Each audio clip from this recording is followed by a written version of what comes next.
एक बार की बात है।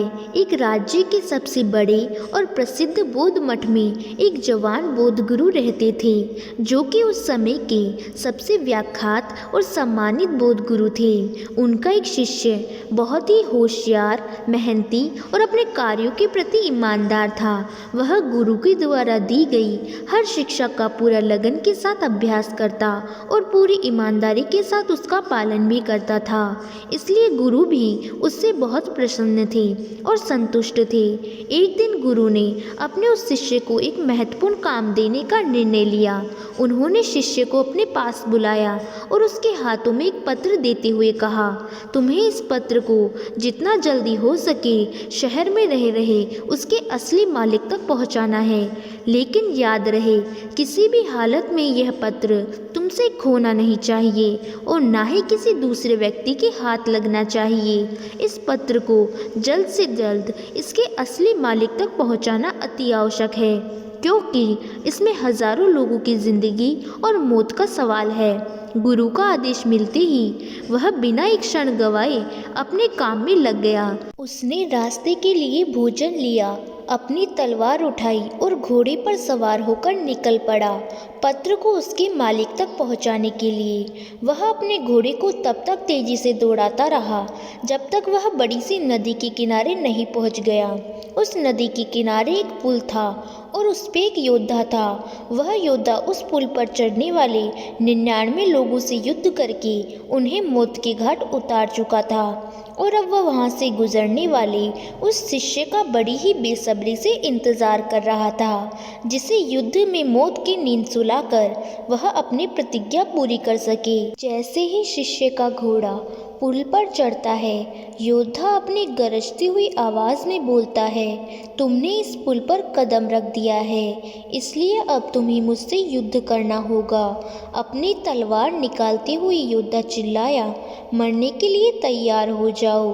अपनी मौत को अपनी तरफ आता देख वह शिष्य अंदर ही अंदर बहुत डर गया, लेकिन तभी उसे अपने गुरु की बात याद आती है कि पत्र बहुत महत्वपूर्ण है। उस पत्र को उसके गुरु तक पहुंचाना बहुत ज़रूरी है और उसने वचन दिया है। वह योद्धा से कहता है कि मैं इस युद्ध को उसके मालिक तक पहुंचाने के बाद तुमसे युद्ध करने वापस आऊँगा, कृपया करके मुझे जाने दो। वह योद्धा शिष्य की बात को मान लेता है और उसे वापस जाने देता है। पूरे रास्ते भर पुल पर हुई घटना के बारे में सोचते सोचते वह कब आश्रम पहुंच जाता है उसे पता ही नहीं चलता।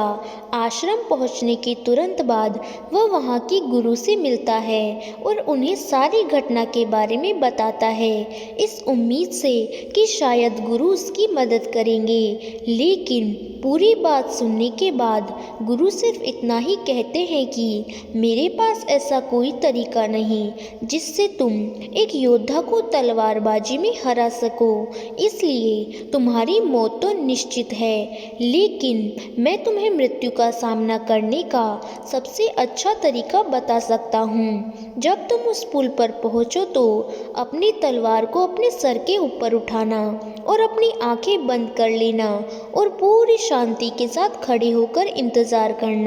जब तुम्हें महसूस हो कि कुछ ठंडी चीज़ तुम्हारी खोपड़ी को छू रही है तो यही तुम्हारी मृत्यु होगी। इसके बाद वह शिष्य दोबारा अपने सफ़र पर निकल पड़ता है। इस बार वह अपनी मौत का सामना करने के लिए पूरी तरह से तैयार था। इस बार ना तो उसके अंदर कोई घबराहट थी और ना ही किसी प्रकार का उसे डर था।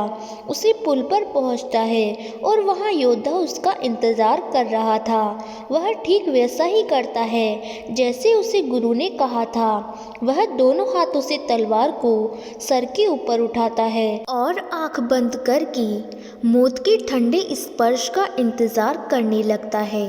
जब योद्धा उस शिष्य को ऐसी अवस्था में देखता है तो वह समझ जाता है कि ज़रूर यह शिष्य किसी सच्चे महान गुरु से मिलकर आया है, क्योंकि उसने आज से पहले आंख बंद किए हुए तलवारबाजी की ऐसी मुद्रा और लड़ाई से पहले चेहरे पर इतनी शांति कभी नहीं देखी थी। उसने ध्यान से देखा कि उस शिष्य के चेहरे पर ना तो मौत का डर था और ना ही किसी प्रकार की कोई घबराहट। उसने अपनी तलवार नीचे रख दी और अपने घुटनों पर बैठकर हाथ जोड़कर कहने लगा, हे महान गुरु, मुझे इस मेरे मूर्खतापूर्ण दुस्साहस के लिए माफ़ करें और अपना शिष्य बनाएं, ताकि मैं आपसे तलवारबाजी की अद्भुत कलाएं सीख सकूं। दोस्तों, वह बुद्ध शिष्य हम हैं और योद्धा हमारे जीवन की सबसे विकट समस्याएं हैं। कई बार हम ऐसी परिस्थितियों में फंस जाते हैं जहां से बाहर निकलने का हमें कोई रास्ता नज़र नहीं आता। तब ऐसी स्थिति में हमें खुद को शांत रखना चाहिए। सोचो, उस शिष्य ने योद्धा के सामने अपने प्राणों की भीख मांगी होती या उसके सामने रोया गिड़गिड़ाया होता तो बहुत ही बड़ी संभावना थी कि योद्धा उस पर हंसता और अगले ही कुछ पलों में उसके टुकड़े कर डालता। फिर उस शिष्य ने डर और घबराहट और जल्दबाजी में योद्धा पर हमला किया होता, तब भी उसका यही परिणाम होता। लेकिन उस शिष्य ने इतनी शांति और स्थिरता के साथ उस योद्धा का सामना किया और इतने उच्च कोटि चिन्ह का परिचय दिया कि उस समय पर वह योद्धा से भी बेहतर हो गया और परिणाम स्वरूप योद्धा उसके सामने झुक गया, क्योंकि एक योद्धा होने की वजह से उसने तुरंत ही महसूस कर लिया कि उसका सामना उससे भी ज़्यादा ताकतवर व्यक्ति से हुआ है। तो चाहे स्थिति कितनी ही खराब क्यों ना हो और कितना ही मुश्किल लगे उसका सामना करना, पर हमें आंखें बंद करके और शांत होकर उसका सामना करना चाहिए।